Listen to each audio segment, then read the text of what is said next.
여러분이 즐겨 먹는 치즈에 대해서 알아보도록 하겠습니다. 치즈는 우유로부터 만드는데요. 우유는 영양은 많다고 우리가 알고 있지만 그 맛이 느끼하기 때문에 싫어하는 사람도 있고, 또 그 속에 포함된 당분의 일종인 유당이라는 것을 잘 소화시키지 못하는 사람들이 있어서 마시지 못하는 경우가 많다고 합니다. 그래서 이런 경우에는 그 대체 식품으로서 치즈가 권장되고 있는데요. 치즈는 우유의 단점을 보완했다고 말할 수 있겠습니다. 맛도 우유처럼 이렇게 느끼하지도 않고 고소하고 담백하면서 음식에 넣어서 함께 사용하게 되면 그 음식의 맛이나 향을 굉장히 높여준다. 그래서 우리가 알고 있는 치즈 식품으로는 치즈 스틱이 있고 치즈 피자가 있죠. 이것들은 치즈가 이렇게 쭉쭉 늘어지는 말랑말랑한 그런 형태가 들어가는 거고요. 햄버거나 샌드위치 들어가는 치즈는 좀 단단하면서 모양이 유지되는 그런 형태죠. 음. 그래서 이런 치즈는 영양도 굉장히 많습니다. 우유를 10분의 1로 농축한 거기 때문에 영양도 그렇게 농축되어 있다고 보면 되겠습니다. 그래서 여러분이 치즈 만드는 원리를 한번 알아보고요. 원하는 용도에 맞게 어떻게 하면 만들 수 있는지, 그리고 좀 많이 만들려면 어떻게 하면 좋을지 한번 탐구해 보도록 하겠습니다. 치즈에는 크게 두 가지로 나눌 수 있는데요. 자연 치즈하고 가공한 가공 치즈인데, 가공 치즈는 자연 치즈에다가 첨가물을 좀 많이 넣은 상황이에요. 여러 가지 목적에 따라서 첨가물이 들어갑니다. 자연 치즈는 그야말로 거의 우유 속에 단백질을 응고한, 그래서 우유의 성분이 많이 들어있는 치즈가 되겠습니다. 자연 치즈는 다시 생치즈, 즉 신선 치즈라고도 부르는데, 생치즈와 이건 숙성하지 않은 치즈예요. 그리고 숙성 치즈, 이렇게 크게 두 가지로 나눌 수 있겠습니다. 생치즈라는 거는 흔히 우리가 집에서 만드는 치즈들, 예를 들면 우리가 집에서 뭐 식초를 넣어서, 우유에 식초를 넣어서 만든다, 간단하게. 그럼 그게 코티지 치즈라고 우리가 볼 수 있다고 합니다. 그리고 모짜렐라 치즈라고 알려져 있는 것도 생치즈, 숙성하지 않은 치즈고, 리코타 치즈, 이게 유청 치즈인데 유청으로 만든 치즈죠. 이런 것들이 생치즈에 해당되겠습니다. 우리가 관심을 갖는 것은 숙성 치즈보다는 생치즈가 되겠습니다. 집에서 한번 만들어 보는 것을 알아볼 것이기 때문에요. 치즈에 대해서 알기 위해서는 우유 속의 단백질인 카세인이 응고돼서 치즈가 됐다는 것을 가장 중요한 사실로 우리가 알고 있어야 되는데요. 카세인에 대해서 먼저 그럼 알아보도록 하겠습니다. 우유 속에는 단백질이 두 가지가 있어요. 카세인 단백질이 80%가 있고 유청 단백질이 20%를 차지하고 있어요. 이 카세인이 중요하죠. 이게 치즈 속의 단백질이 되는 셈이기 때문에 우유를 응고시키면 카세인이 응고되는 거예요. 이 카세인은 우유 속에서 미셀이라는 동그란 입자 형태로 분산이 되어 있습니다. 그림을 보면 여러분이 이 카세인이 어떻게 생겼는지 구형을 이루고 있다는 걸 알 수가 있죠. 이렇게 우유 속에 분산이 되어 있어요. 이 미셀에 대해서 좀 더 구체적으로 그걸 통해서 보게 되면요. 미셀은 네 가지로 이루어져 있습니다. 알파카세인, 베타카세인, 카파카세인. 알파카세인은 다시 알파 S1 카세인, 알파 S2 카세인, 이렇게 네 가지가 있습니다. 요것들이 네 가지로 된 복합체를 형성합니다. 서브미셀이라고 불러요. 좀 작은 미셀이죠.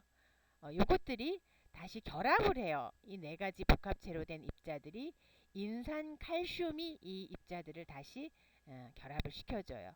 그러면 오른쪽에서 보는 좀 더 큰 미셀 입자가 돼서 이 형태로 우유 속에 분산이 되어 있는 것입니다.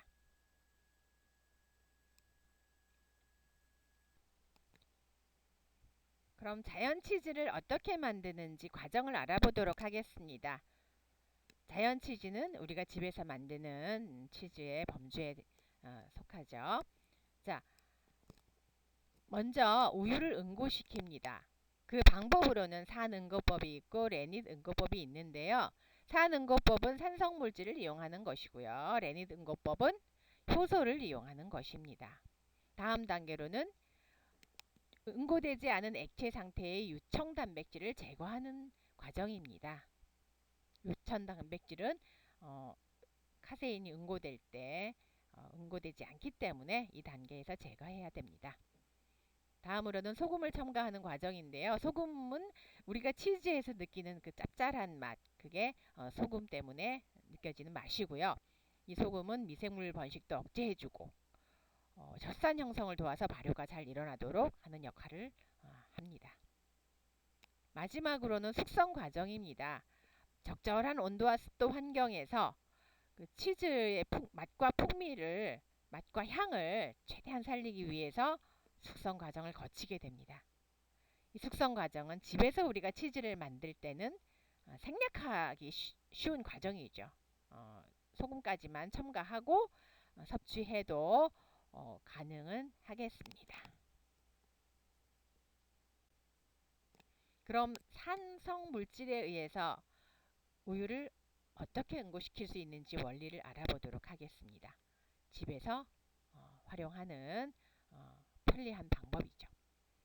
평상 상태의 우유, 정상 상태의 우유, 우리가 평상시에 마시는 우유는 pH 값이, 즉 산성의 정도, 산도를 나타내는 pH 값이 6.6 내지 6.8입니다. 이 범위라면 중성이 매우 가깝죠. 중성의 pH는 7이죠. 이보다 작기 때문에 산성인 것인데 아주 약한 산성입니다. 이때 우유는 그 표면에 존재하는 음이온의 수보다 양이온의 수가 적습니다. 음이온이 많아요. 카세인 입자의 표면에는 음전하를 띠고 있는 부분과 양전하를 띠고 있는 부분들이 있는데 그게 음전하를 띈 부분, 음이온이 많아요. 이렇게 되면 이 입자들은 서로 같은 부호들끼리 반발을 하는 전하의 특성 때문에 입자들끼리 반발을 하게 됩니다. 그래서 빨간 화살표가 반발을 나타내는데요. 입자들이 뭉치지 않고 고르게 우유 속에서 분산되어 있게 됩니다. 그런데 식초와 같은 산성 물질을 첨가했을 때 어떤 일이 일어나냐면 산성 물질 속에서 나오는 수소 이온이 H 플러스 양이온이죠. 이것이 카세인 입자의 표면에 있는 음이온에 결합을 합니다. 그래서 음이온을 감소시킵니다. 그러면 어떤 현상이 일어날까요? 서로 반발했던 음이온이 갖는 음전하들끼리 이렇게 서로 반발을 했던 그 현상이 조금씩 사라지게 되겠죠. 그래서 pH 4.6까지 도달하면 음이온의 수와 양이온의 수가 똑같아져서 알짜 전하가 0이 되면, 즉 이때를 등전점이라고 해요. 전하가 같은 지점이다. pH 지점이다. pH가 4.6의 등전점입니다. 이때는 입자들 간의 반발이 완전히 사라집니다. 그럼 어떤 현상이 일어날까요? 뭉쳐버리게 되겠죠. 이게 산에 의해서 우유가 응고된다. 카세인 단백질이 응고된다. 라는 의미와 같습니다. 전체적으로 살펴보면 이 네 가지가 되겠습니다. 정상 상태의 우유 아까 살펴봤었고요. pH 4.6 설명했었죠. 그 밑에 있는 거는 좀 극단적으로 간 거예요. 산성 물질이 계속 첨가돼서 pH가 1까지 가는 아주 강한 산성 상태인 거예요. 그러면 완전히 음이온이 사라져요. 음이온은 없어져요. 수소가 완전히 수소이온이 결합을 해버려요. 그래서 전부 양이온만 남아요. 그러면 반발력이 강해져서 또 고르게 분산될 수 있겠죠. 이렇게 되고 오른쪽 거는 반대 현상이에요. 굉장히 극단적인 염기성이 되는 거예요. 수산화이온이 대신 들어오는 거죠. 음이온이. 그러면 계속 음이온이 증가해서 음이온이 증가하기 때문에 역시 반발을 해요. 그래서 고르게 떠다닐 수 있어요. 참고하세요. 이 그림. 다음엔 유청 단백질에 대해서 알아볼게요. 우유 속에 있는 단백질 중에 카세인 단백질이 있고 유청 단백질이 있다고 했는데 카세인 단백질이 응고하고 나면 남는 노란 액체 그게 유청 단백질이죠 주로. 이건 왜 응고되지 않냐면 친수성이 매우 강한 물질이에요. 물과 친하다, 친수 그런 의미예요. 그래서 등전점이 4.6에 가까워요. 카세인이 등전점과. 그렇지만 5.0 그렇지만 응고되지 않는다. 액체로 남는다. 카세인 응고될 때 친수성이 강하기 때문에 그렇다 이해하시면 되겠습니다. 그래서 우리가 치즈를 만든다고 할 때는 산으로 카세인을 응고시키고 나서 액체가 남는 거, 그 유청 단백질로 된 거, 그걸 제거해 줘야 됩니다. 그래서 응고물만 우리가 이용해서 치즈를 만드는 거죠. 이때 소화불량에 걸리기 쉬운 그 우유 속의 물질, 유당이라 그랬죠. 아까 도입 부분에서. 그 유당을 함께 제거하게 되는 셈이에요.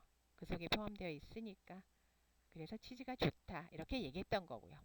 참고로 유청, 단백질, 이 노란 액체로 남아있는 요거는 쿨피스나 요구르트를 만들 때 주재료로 우리가 사용을 할 수 있다고 합니다. 나중에 참고해 보세요. 참고해서 만들어 보세요.